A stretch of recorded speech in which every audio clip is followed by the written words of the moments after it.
इस हम आसानी से मिली हुई चीज की कदर नहीं करते हैं। बोलो जय श्री कृष्ण, बोलो राधे श्याम। क्योंकि जो चीज कीमती होती है हम उसे संभाल कर रखते हैं।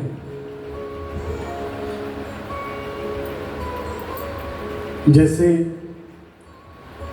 जो माताएं बहनें होती हैं उन्हें पता होता है कि हम किस पार्टी में जाएं तो कैसी ज्वेलरी पहन के जाएं, कहाँ गोल्ड पहन के जाना है, कहाँ आर्टिफिशियल पहन के जाना है, कहाँ हमें गोल्ड दिखाना है और कहाँ सिर्फ भाई ऐसे। तो जो गोल्ड है हम उसे कैसे रखते हैं? अलमारी में पैक कर करके डब्बे में बढ़िया सजा कर रखते हैं।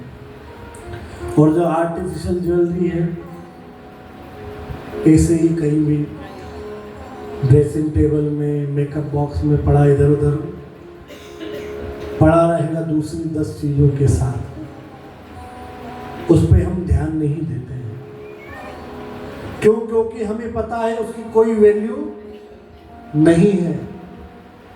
गोल्ड की वैल्यू पता है भाई, 1 लाख रुपए तोला हो गया है।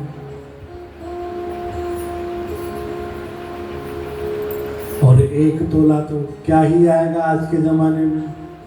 आदमी छोटे से छोटी चीज लेने जाएगा 2-2.5 लाख तो यूं पल भर में खत्म हो जाए। तो उस सोने की वैल्यू पता है हमें, तो कितना उसे संभाल कर रखते हैं। है पहनने की चीज, पर देखेंगे कहीं ज्यादा भीड़ तो नहीं भाई, पहन के नहीं जाए, शायद चोरी हो जाए। तो संभाल संभाल के रखते हैं। देरी चेकता करें। बोलो जय श्री कृष्ण।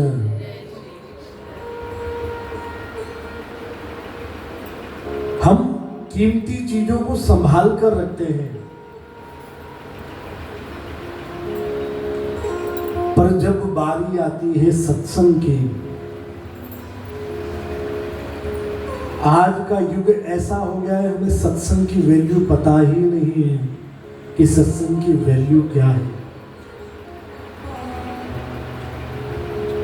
सूत जी ने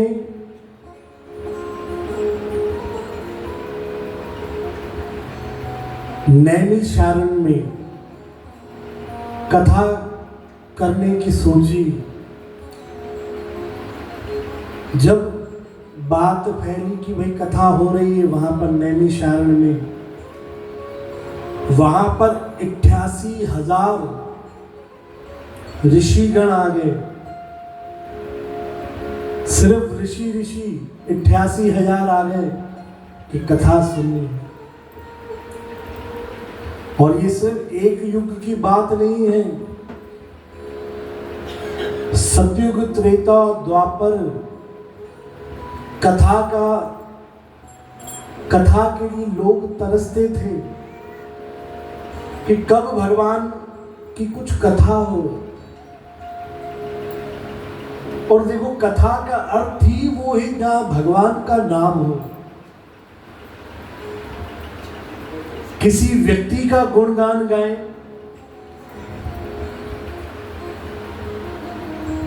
किसी वस्तु का, किसी व्यक्ति का गुणगान हो तो वो फिर कथा नहीं है।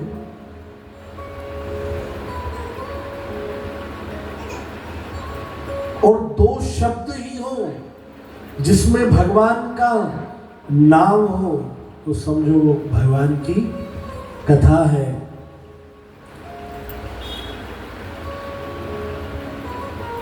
तो जो कथा का मूल्य होना चाहिए, आज के युग में कथा को वो मूल्य नहीं मिल रहा है। और इसमें हम बार बार दोष देते हैं किसको? कलयुग को, कि भाई कलयुग बुरा है, कलयुग के कारण ऐसा हो रहा है।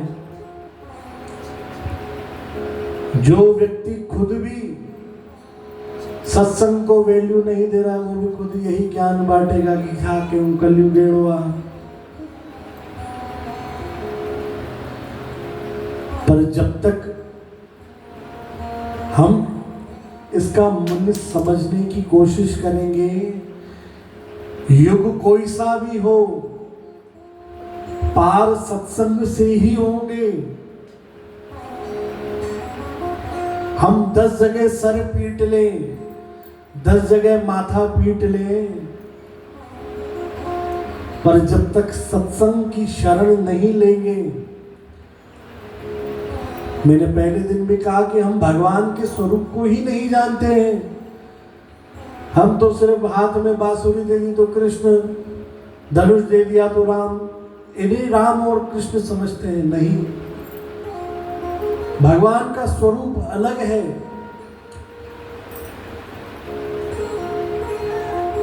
बार बार सवाल करेंगे, भगवान को आपने देखा है क्या? अरे भाई, जब हम अपनी आंखों से अपनी नाक देख पाते हैं, अपनी आंख से अपना चेहरा देख पाते हैं, जब आईने के सामने जाकर खड़े होंगे तब हम अपने आप को देख पाएंगे। नहीं तो हमारी आंखें इतनी काबिल नहीं है कि आप खुद का भी चेहरा देख सको। और बातें करते हैं, भाई भगवान को किसी ने देखा है क्या? अरे जैसे खुद को देखने के लिए आईना चाहिए, वैसे भगवान को देखने के लिए सत्संग रूपी आईना चाहिए। भगवान का दर्शन सिर्फ और सिर्फ सत्संग में ही हो सकता है। आज जो हमारे बीच में मूर्ति के रूप में भगवान विराजमान भी है ना, तो वो स्वरूप भी सत्संग में संतों के मुख से द्वारा निकला हुआ ही स्वरूप है। मूर्तिकार ने वेदों में से जब संतों ने पढ़ के बताया कि भगवान का ये स्वरूप है, भगवान का स्वरूप इस प्रकार है, तब जाकर मूर्तिकार ने वो स्वरूप बनाए। तो हमें भगवान का स्वरूप समझने के लिए सत्संग का सहारा लेना ही पड़ेगा। और हम तो फिर भी मनुष्य हैं, जो बहुत परमात्मा से कोसों दूर हैं। पर विचार करिए, भगवान शंकर जो देव नहीं है, महादेव हैं।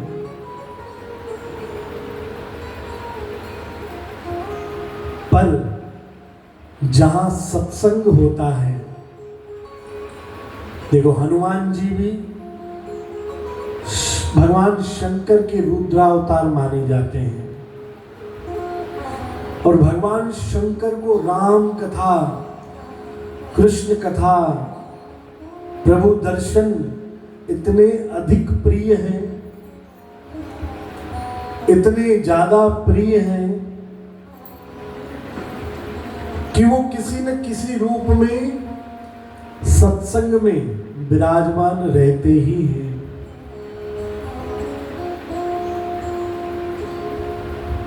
और आप किसी भी देव को ले लो, जितने भी पुराण बने हुए हैं, देवी पुराण, देवी के द्वारा अपना अनुभव, वो भी सत्संग ही है। शिव पुराण, शिव जी के द्वारा अनुभव, वो भी सत्संग है। गरुड़ पुराण, गरुड़ जी द्वारा, वाराह पुराण, नरसिंह पुराण, तो जितने ये अवतार भी हुए हैं ना, उन्होंने भी अपना अनुभव सत्संग के रूप में ही बताया है। जो आज आपके और हमारे बीच में है, और इन्हीं ग्रंथों का सहारा है जो हम धर्म को अभी तक बचाकर बैठे हैं। नहीं तो बहुत बार जब से पृथ्वी बनी है, जब से कलयुग चालू ही हुआ, तब से लेकर दैत्यों ने पहला हमला ग्रंथों पे ही किया है। और चलो हम उन बातों को ना माने, कहें कि भाई वो तो कुछ भी ये कहानियां हैं, तो कम से कम आपने हिस्ट्री तो पढ़ी है। जितनी बार अंग्रेज भी आए, जितनी बार मुगल भी आए, तो उन्होंने सबसे पहले हमला करा ग्रंथों पे। सारे ग्रंथ जला दिए, सारे वेद जला दिए, सारे शास्त्र जला दिए, फिर जाकर भारत पे हमला किया। पर लाखों बार, करोड़ों बार प्रणाम है उन संतों के जिन्होंने विशाल विशाल ग्रंथों को कंठस्थ करके रखा और वापस वो ग्रंथ जागृत हुए। तो कहने का भाव, जो सत्संग की घड़ी भागवत में प्रमाण है, भगवान शंकर जी ध्यान मुद्रा में बैठे थे,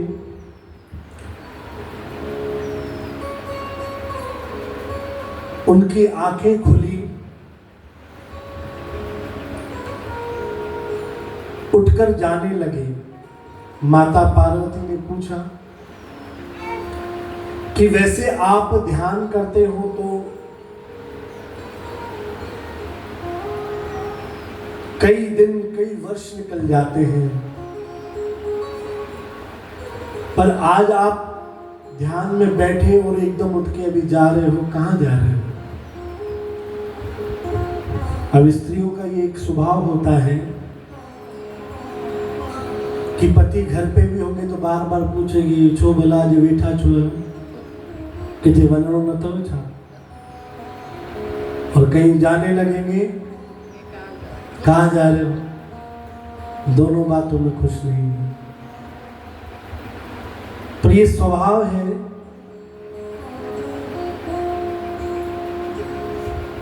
कि सवाल बहुत ज्यादा रहते हैं, ये स्त्री का स्वभाव है। और ये एक प्लस पॉइंट भी है। स्कूल में देखते हैं ना, जो ज्यादा सवाल करता है अच्छे नंबरों से पास भी वही होता है। बोलो जय श्री कृष्ण, बोलो राधे श्याम। देखो, एक तरफ से मैं कान खींच रहा हूँ तो दूसरी तरफ तारीफ भी कर दे रहा हूँ, क्योंकि सुनी माता बहने रही है, नहीं तो कहोगे कि भाई नहीं बुराई कर दी तो हम कल से जाएंगे नहीं। तो इसलिए भाई दोनों तरफ से बातें सुन लो। बोलो जय श्री कृष्ण, बोलो राधे श्याम। तो भगवान शंकर से माता ने सवाल किया, कहाँ जा रहे हो? बोले अभी सवाल मत करो, मैं कहीं जरूरी जा रहा हूं। और इतना कहने पे और सवाल बढ़े कि ऐसा तो आज तक हुआ ही नहीं है, आप तो मुझे बता कर जाते हो। बोले नहीं, मुझे बहुत जरूरी जाना है, अभी सवाल मत करो। माता ने कहा मैं भी चलूंगी। बोले अरे वहां भी चलेगी तो सवाल करेगी? बोले नहीं करूंगी। बोले बिल्कुल भी सवाल मत करना। ठीक है। शिव जी नंदी पे असवार हुए, साथ माता जी भी, माता रानी भी संग सवार हुई। शिव जी पहुंचे एक वीरान रेगिस्तान था, वहां नंदी जी को रोककर उतरे। उस वीरान रेगिस्तान में दंडवत होकर प्रणाम किया। माता से रहा नहीं गया, उन्होंने आसपास देखा कि कोई मंदिर हो, कोई शिवालय हो, कोई नदी हो, कोई झरना हो, कुछ स्थान हो जहां माथा टेका जाए, पर यहाँ तो कुछ है ही नहीं। भगवान पूरे सीधे दंडवत होकर प्रणाम कर रहे हैं। क्या है इस भूमि में? सवाल आया पर रोक लिया। शिव जी वापस बेल पे सवार हुए, फिर आगे पहुंचे। एक जगह पे एक पत्थर का टीला था, वहां शिव जी ने माथा टेका। फिर वही सवाल कि यहाँ पर कुछ है ही नहीं, भगवान यहाँ माथा टेक रहे हैं। आखिर रहा नहीं गया, पूछ लिया माता का।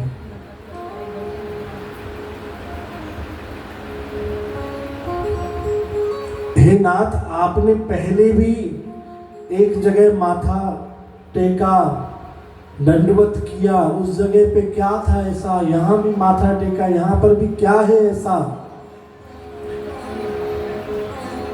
शिव जी ने कहा, मैंने कहा था सवाल नहीं करना। बोले मुझे बहुत शंका हो रही है कि आप ऐसे ही किसी को दंडवत क्या कर, किसको कर रहे हो? कोई स्थान हो समझ में आए, कोई मंदिर हो समझ में आए, कोई नदी हो समझ में आए, कोई पूजनीय व्यक्ति हो समझ में आए, पर उन जगहों पे कुछ भी नहीं था।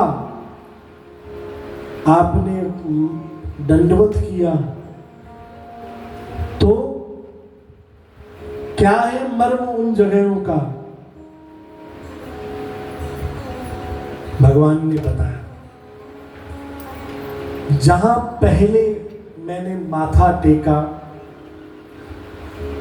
वीरान जगह थे, उस जगह पे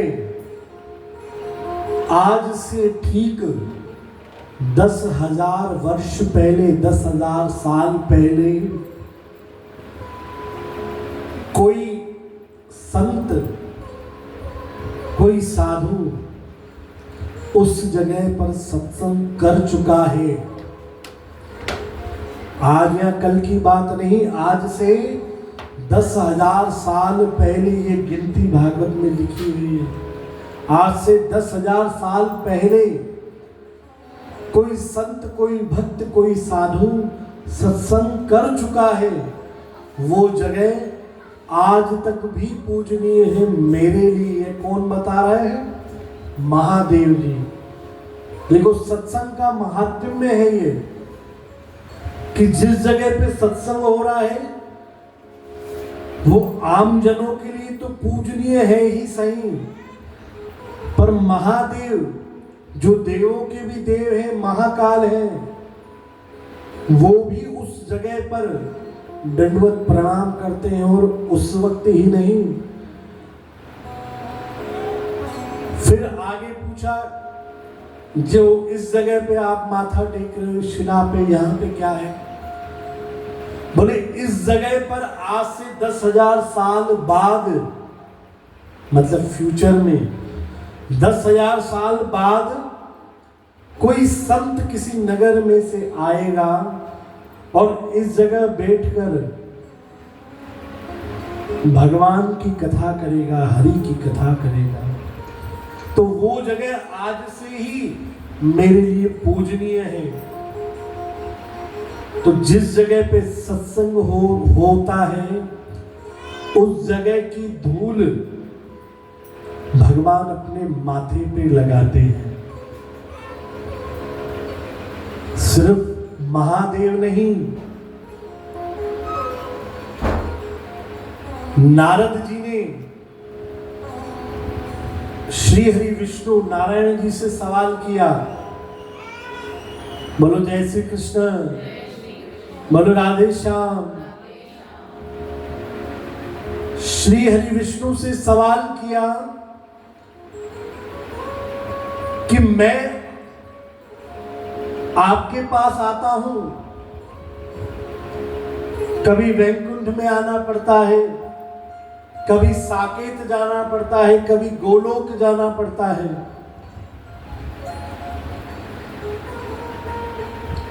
आपको पता है ना, वैकुंठ गोलोक और साकेत कहाँ कहाँ है पता है? वैकुंठ जहाँ श्री हरि नारायण विष्णु रहते हैं, साकेत श्री राम जी के धाम को बोला जाता है, गोलोक श्री कृष्ण जी के धाम को बोला जाता है। तो जो संत व्रत होते हैं ना, जैसे हम आम दुनिया में कोई होता है, जब दुनिया छोड़ के जाता है तो उसके आगे हर कोई लगा देता है स्वर्गवासी। अब भगवान जाने वो कहाँ गया, फिर भी हर कोई लगा देता है स्वर्गवासी। पर स्वर्ग कोई ऐसी चीज है ही नहीं कि जहां व्यक्ति जाके रह सके। स्वर्ग और नरक रहने की जगह नहीं है। जिस प्रकार हम होटल में जाते खाना पी के वापस आ जाते हैं, वो भी सिर्फ जगह हमारे सुख दुख भोगने की जगह कि जो यहाँ बाकी रह गए, आपने कुछ घड़ी वहां रहकर स्वर्ग और नरक भोग लिया, पर हम उसे कह देते स्वर्गवासी नरकवासी। पर नहीं, जो संत होते हैं, साधु होते हैं, महात्मा होते हैं, उनका जिन स्वरूप में प्रेम होता है, जिनका श्री हरि विष्णु नारायण में प्रेम होगा, तो वो लिखाते हैं वैकुंठवासी। जिनका श्री राम से प्रेम होगा, वो लिखाते हैं साकेतवासी। जिनका श्री कृष्ण से प्रेम होगा, वो लिखाते हैं गोलोकवासी। तो नारद जी सवाल कर रहे हैं कि मुझे आपको इधर उधर ढूंढना पड़ता है, कोई ऐसी जगह परमानेंट बता दो कि बस वहां पहुंचूं और आप मिल जाओ। तो भगवान जवाब दे रहे हैं, नाहं वसामि वैकुंठे योगी नाम हृदय न च मद भक्ता यत्र गायन्ति तत्र तिष्ठामि नारद। मैं किसी वैकुंठ में नहीं रहता हूं।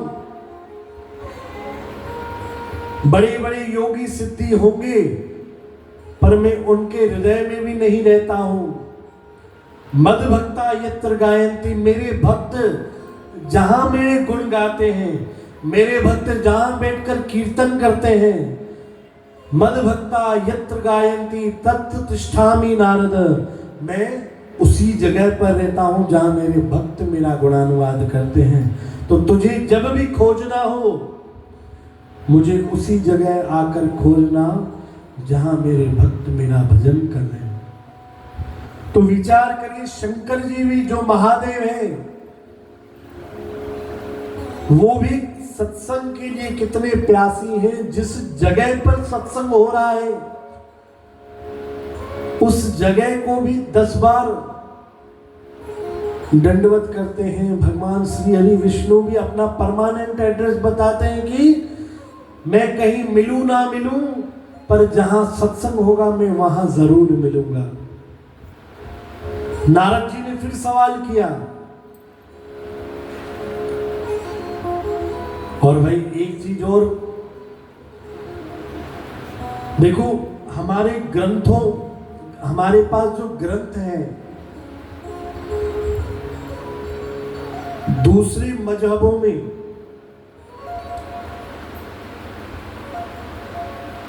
एक एक पुस्तक है उनके पास, और हमारे पास जो हमारा हिंदू धर्म है इतना विशाल है, इतने ग्रंथ है, इतने ग्रंथ हैं, इतने शास्त्र हैं हमारे पास कि साल में 365 है।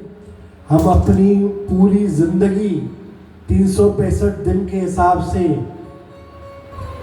एक एक ग्रंथ भी पढ़ने बैठे ना, पूरी जिंदगी कम पड़ जाए। और मैं जो बात कहना चाह रहा हूं, नारद जी सवाल करते हैं, तो आज हम कलयुग में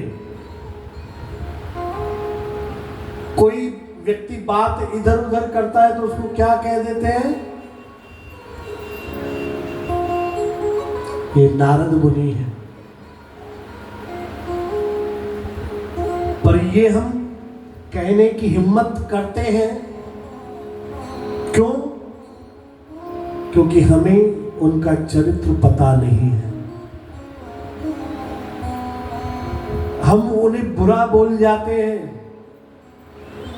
कहा नारद जी का एक साधारण चुगलीखोर को हम उनसे कंपैरिजन करने लग जाते हैं, क्योंकि हमें उनके चरित्र का पता ही नहीं, हमने पढ़ा ही नहीं है।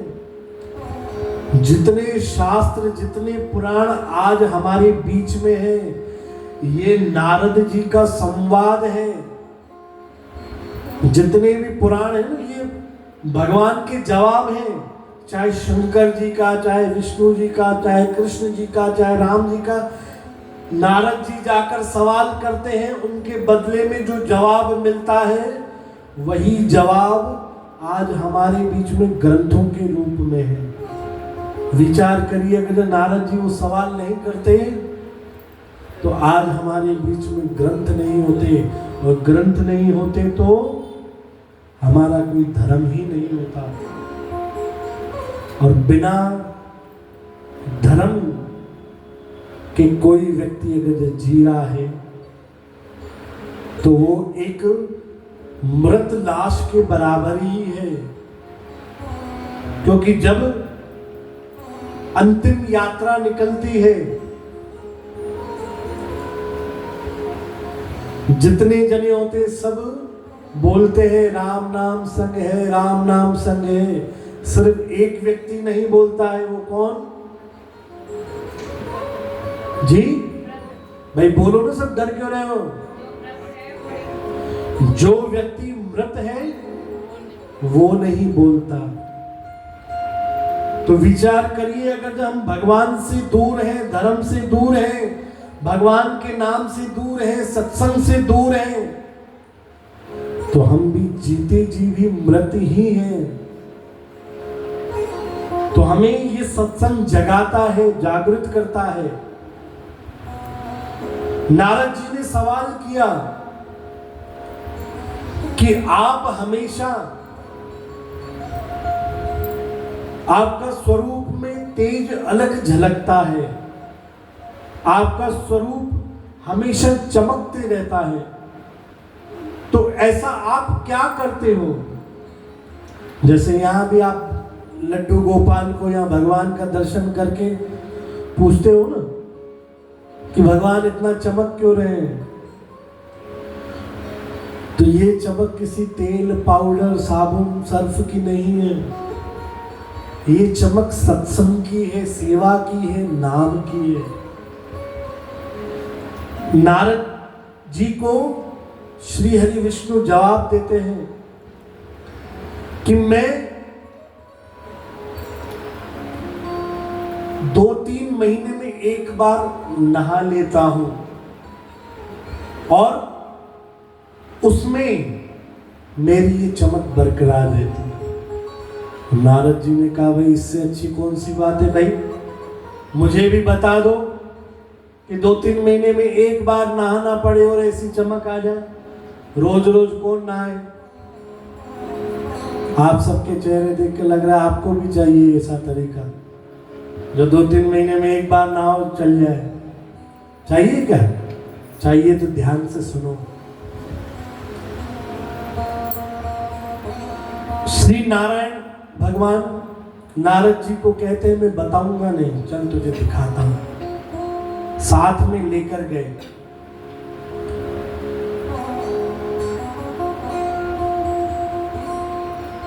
जिस जगह पर लेकर गए वहां पर बहुत धूल मिट्टी, रेत ही रेत थी। नारद जी विचार करने लगे कि हो सकता है कुछ सरोवर प्रकट करेंगे, कुछ गंगा जी प्रकट हो जाएगी, क्योंकि आसपास तो कुछ ऐसा स्रोत पानी का नजर नहीं आ रहा है जिसमें नहाए। पर अब भगवान जी नहाते हैं तो जरूर कोई गुप्त सरोवर ही होगा, नहीं तो हर कोई उसमें स्नान कर लेता।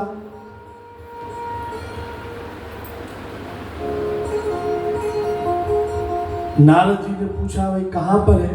बोले थोड़ी देर शांत हो जाए। कुछ देर शांत बैठने के बाद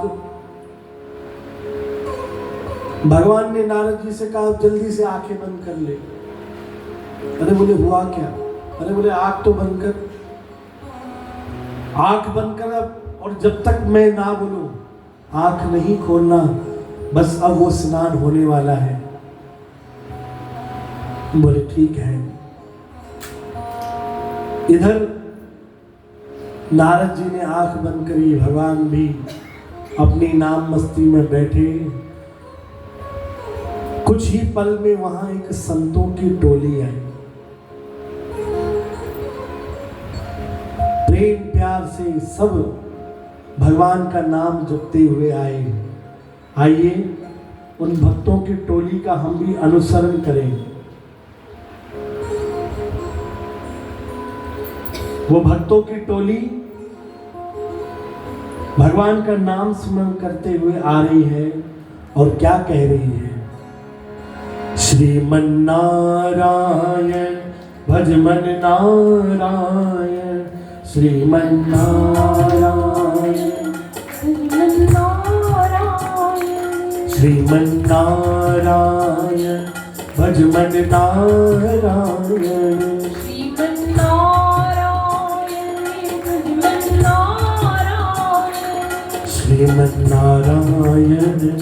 नारायण नारायण, श्रीमन नारायण नारायण नारायण,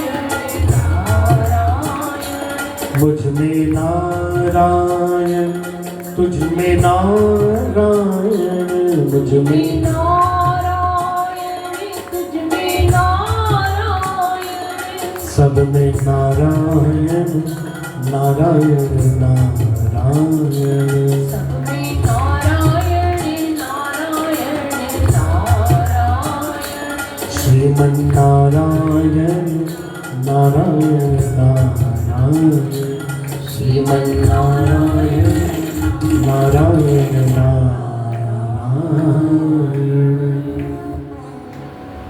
संतों की टोली भगवान का नाम जपते जपते वहां से निकल गई। नारद जी विचार कर रहे थे कि लगता है ये भी स्नान करने आए, भगवान ने उनको भी बुलाया है, तभी मुझे रोक कर रखा। भगवान ने कहा हो गया स्नान, अब आंखें खोलो। जैसे ही नारद जी ने आंखें खोली, भगवान का स्वरूप देखा। मुकुट से लेकर पैर तक पूरा भगवान का शरीर, पूरे वस्त्र धूल से लथपथ, पूरे शरीर पर, मुखमंडल पर, पूरे हाथों पे, पैरों पे भगवान के धूल ही धूल लगी हुई है। और भगवान को देखने के बाद खुद को देखा तो खुद भी पूरा धूल में लथपथ है। अरे बोले मैं कहां आपकी बातों में आ गया।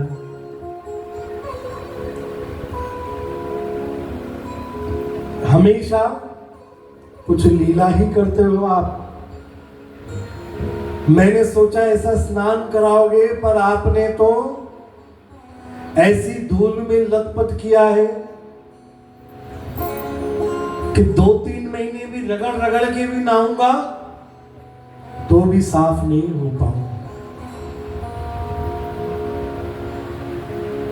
भगवान बताते हैं जो भाई तू मेरी चमक की बात कर रहा है कि मेरे चेहरे पे वो तेज हमेशा क्यों रहता है, मेरे चेहरे पर वो चमक कहां से आती है?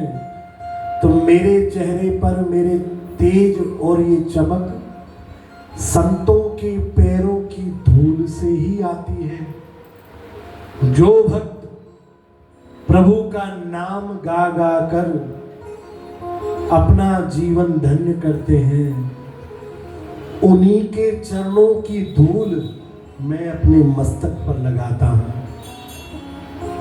तो विचार करिए, सत्संग की इतनी महानता है जो संतों भक्तों की धूल को भगवान अपने मस्तक पे लगाते हैं, उन्हीं उसी धूल से भगवान स्नान करते हैं। तो विचार करिए सत्संग का महत्व कितना ऊंचा है, कितना गहरा है। हमने अभी तक तो उस गहरे समुद्र से कुछ छींटे भी नहीं डाले हैं खुद के ऊपर, बस दूर से ही प्रणाम करके निकल जाते हैं। जब कुछ छींटे भी पड़ जाएंगे ना, तो भगवान का सत्संग ऐसा है कि वो खुद ब खुद आपको गहराई में ले जाएगा। बस हमें एक कदम बढ़ाने की कोशिश करनी है। 10 कदम परमात्मा आगे खुद ही आ जाता है। पर हम सोचते हैं कि भाई जहां 10 कदम भगवान आ रहा है तो 11वां भी वही आ जाए, हम एक कदम की भी तकलीफ क्यों करें। पर नहीं, हमें एक कदम उठाना पड़ेगा, तब वो 10 कदम आगे बढ़ाएगा।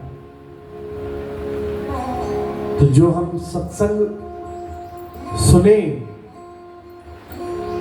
उसे अपने जीवन में लाने की कोशिश करें। बोलो जय श्री कृष्ण, बोलो राधे श्याम। तो भाई जो कल की कथा है वो कल पे ही जाएगी, आज नहीं हो पाएगी समय के कारण। पर याद जरूर रखना, तो ही बढ़ाऊंगा आगे, नहीं तो फिर कल भी आगे नहीं बढ़ेगी। कि कथा पहुंची थी नाभादास जी ने संतों का प्रसाद खा खा कर, संतों की सेवा करके 15 साल अपने जीवन के व्यतीत किए। अब उसके बाद की आगे की कथा करनी कल यहाँ पर बात थी, पर आप पहुंच नहीं पाए, इसलिए आज कथा अभी नहीं बढ़ी। पर कल आते से पहले ही ये बता देना कि कल कथा यहाँ थी, तो आगे बढ़ेंगे, नहीं तो फिर भगवान मालिक है, उनको जो सुनना होगा सुनेंगे भाई। बोलो जय श्री कृष्ण, बोलो राधे श्याम। और देखो, आप सोच भी नहीं सकते हमें इतना बड़ा यज्ञ करने का मौका मिला है। भक्तमाल कथा कहीं 3 दिन की होती है, कहीं 1 दिन की होती है, कहीं 5 दिन की, कहीं 7 दिन की। पर हमें मौका मिला है 40 दिन की भक्तमाल कथा। इस भूल में मत रहना कि भाई जैसे हवन यज्ञ होता है, आखिरी आहुति दे के आ जाएंगे तो पूरे हवन का फल मिलेगा। नहीं, यहाँ पर वो सिद्धांत लागू नहीं है। यहाँ पे तो पल पल का हिसाब है, पल पल की कथा अलग है। पल पल में भक्त दूसरे आ जाएंगे। हर भक्त का प्रसाद अलग है। जैसे मैया रानी का प्रसाद क्या है? हलवा पूरी चना। भगवान कृष्ण का प्रसाद माखन मिश्री। इसी प्रकार हर देवी देवता, वो तो ज्यादा से ज्यादा 24 अवतार है, पर यहां पर भक्त हैं और भक्तों की कोई गिनती नहीं है। इस कथा को हम साल भर भी चलाए ना, तो भी भक्त इतिहास खत्म नहीं होंगे, इतने हैं। यहां पे तो अभी सिर्फ 2 स्वरूप विराजमान हैं। ऐसे लगभग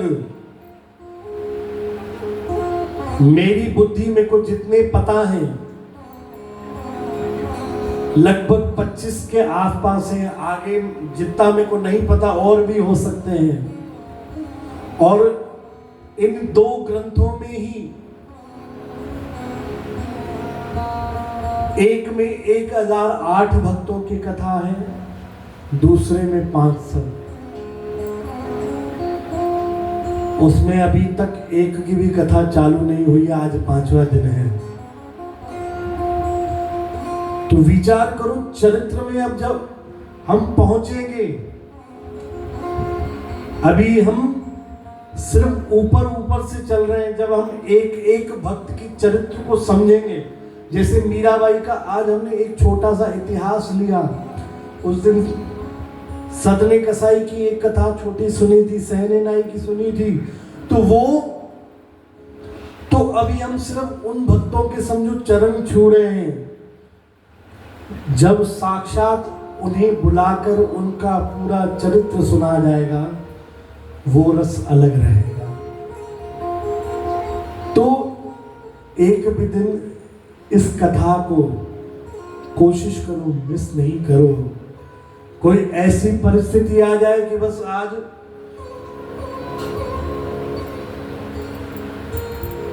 कि मरने मारने जैसी स्थिति हो गई, तो भले आप छुट्टी कर लो, पर ये जो यज्ञ हमें करने का मौका मिला है 40 दिन का, इसको गवाओ मत। क्योंकि कोई भी चीज सिद्ध करनी होती है ना, तो ये 40 का आंकड़ा होता है। आपको कोई भी मंत्र याद करना हो, 40 दिन उसका निरंतर जाप करो। कोई मनोकामना पूरी करनी हो तो उस चीज का पारायण 40 दिन करो। और हम सोचते हैं कि हमारे धर्म की बातें ऐसी ही होती हैं। जो स्कूल कॉलेज होते हैं ना, उनके भी क्लास का टाइम कितने टाइम का रहता है पता है आपको? 40 मिनट का। क्योंकि ये 40 का आंकड़ा सिद्ध करने वाला है। तो ये 40 दिन समझो हमें भक्तों की कृपा सिद्ध करनी है। तो कोई भी समय ये वाला बर्बाद ना करें। बाकी आप को पूरी छूट है, पूरे दिन आप दुनिया में डूबे रहो। बस ये 1 घंटा सवा घंटा हम समय से इस कथा में आकर डूब जाएं। बोलिए श्री कृष्ण कन्हैया लाल की, श्री भक्तमाल की, अपने अपने माता पिता गुरुदेव की। आयो लाल सभई चौ